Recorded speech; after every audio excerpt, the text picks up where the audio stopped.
I don't exist. So they're all characters that I played. Jim Carrey was a less intentional character, right? Because I thought I was just building something that people would like, but it was a character. The cautionary voice was my ego trying to protect itself against an assault, and that I was about to mount on it. Looking for Jim Carrey again and having trouble finding him, and at a certain point I realized, hey, wait a second, you know, if it's so easy to lose Jim Carrey, who the hell is Jim Carrey? But you still want to ask how to stop the illusion. Now, who's asking? And the big difficulty is this. I want to find a method whereby I can change my consciousness. But therefore to improve myself. But the self that needs to be improved is the one that is doing the improving. And so I'm rather stuck.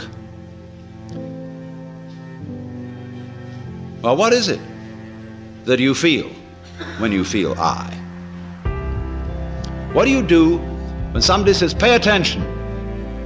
What is the difference between looking at something and taking a hard look at it? Or between hearing something and listening intently? What's the difference? What's the difference between waiting while something goes on and enduring it?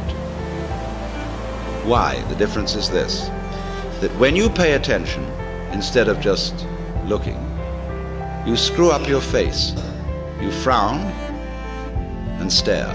That is a muscular activity around here. When you will, you grit your teeth or clench your fists. When you endure or control yourself, you pull yourself together physically, and therefore you get uptight. You hold your breath. You do all kinds of muscular things to control the functioning of your nervous system.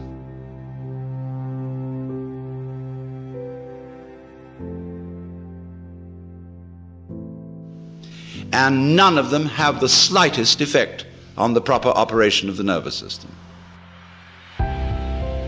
If you stare at things, you will rather fuzz the image than see them clearly. If you listen intently by concentrating on muscles round the ears, you will be so much attending to muscles here that you won't hear things properly. And you may get singing in the ears. If you tighten up with your body to pull yourself together, all you do is constrict yourself with the thought that it's achieving psychological results.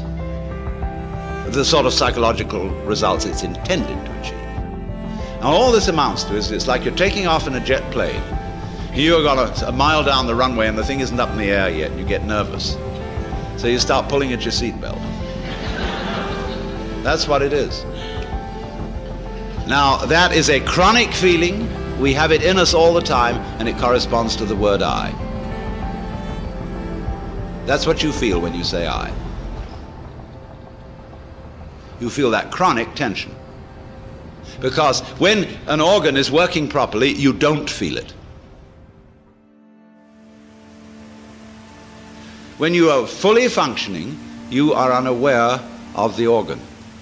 When you're thinking clearly, your brain isn't getting in your way. Actually, of course, you are seeing your eyes in the sense that everything you see out in front of you is a condition in the optic nerves at the back of the skull. That's where you're aware of all this. But you're not aware of the I as the I. So when we are aware of the ego I, we are aware of this chronic tension inside ourselves. And that's not us. It's a futile tension. So when we get the illusion, the image of ourselves, married to a futile tension, you've got an illusion married to a futility. And then you wonder why I can't do anything. Why I feel in the face of all the problems of the world impotent. And why I somehow cannot manage to transform I. Now here we get to the real problem. because we're always telling each other that we should be different. Now, I'm not going to tell you that tonight. Why not? Because I know you can't be.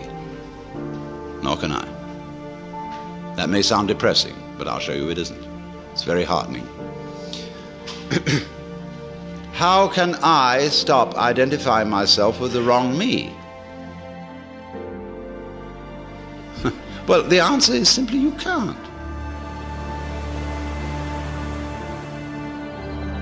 Now, the Christians put this in their way when they say that mystical experience is a gift of divine grace.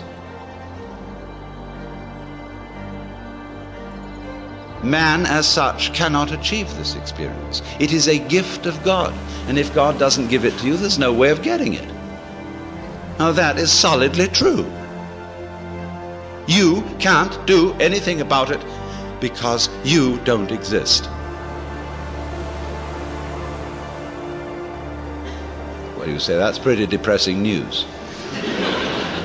But the whole point is it isn't depressing news. It is the joyous news. There's a Zen poem which puts it like this, talking about it. It means the mystical experience, Satori, the realization that you are the eternal energy of the universe. It says like this: you cannot catch hold of it, nor can you get rid of it. In not being able to get it, you get it. When you speak, it's silent. When you are silent, it speaks. Now, in not being able to get it, you get it, because there is no method. All methods are simply gimmicks for strengthening your ego. So how do we not do that? You're still asking for a method. There is no method. If you really understand what your I is, you will see there is no method.